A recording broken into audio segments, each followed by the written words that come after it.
იტალიაში, კერძოდ მილანსა და კორტინა დამპეცოში 2026 წელს ზამთრის ოლიმპიური თამაშები გაიმართება. საერთაშორისო ოლიმპიური კომიტეტის პრეზიდენტი თომას ბახი ამ დღის აღსანიშნავად მილანში იმყოფებოდა და მან განაცხადა, რომ იტალია მზად არის დაწეროს თავისი დიდი ოლიმპიური ისტორიის შემდეგი თავი. ჩემთვის დიდი პატივია, რომ იტალიაში მოვიწვიო ზამთრის სახეობის მსოფლიოს საუკეთესო სპორტსმენები. წინ კიდევ ერთი წელია და უამრავი საორგანიზაციო ეტაპი გვაქვს გასავლელი. საორგანიზაციო კომიტეტმა ძალიან კარგად იცის, რომ ყველაზე მნიშვნელოვანი წრე ბოლოს იწყება, სადაც უამრავი დეტალია მოსაგვარებელი. შეჯიბრს დანამდვილებით შეიძლება ეწოდოს მილანი-კორტინას ზამთრის თამაშები, თუმცა გარკვეული შეჯიბრებები იტალიის ჩრდილოეთ ნაწილში ჩატარდება: ლივინიოში, ბორმიოში, პრედაცოში, ტესეროში და ანტერსელვაში. სამთო სათხილამურო სპორტი დაყოფილი იქნება. კორტინაში ქალთა შეჯიბრი გაიმართება, ხოლო ბორმიოში კი მამაკაცების.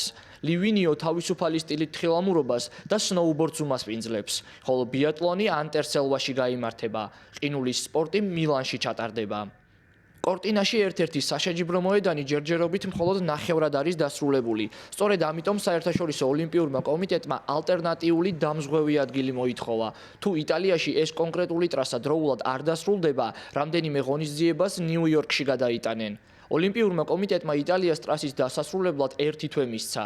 იტალიაში უამრავი სამთო სათხილამურო ტრასა და კურორტია, თუმცა კორტინას ტრასასთან დაკავშირებით ჯერ კიდევ კითხვის ნიშნები არსებობს.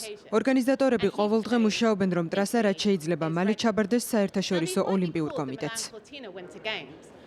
ოლიმპიადის ოფიციალური პროვაიდერი სტრიმინგ პლატფორმა On Location იქნება.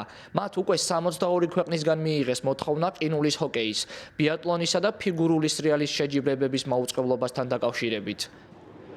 ზამთრის ოლიმპიური თამაშები 2026 წლის 6 თებერვალს მილანის მთავარ სტადიონ სან სიროზე გაიხსნება, ხოლო დახურვის ცერემონია კი 22 თებერვალს ვერონას საკულტო რომაულ ამფითეატრში გაიმართება. იტალიის ისტორიაში ზამთრის ოლიმპიური თამაშები მესამედ ჩატარდება. პირველად ეს ღონისძიება იტალიაში 1956 წელს კორტინა დამპეცოში, ხოლო 2006 წელს კი ტორინოში გაიმართა.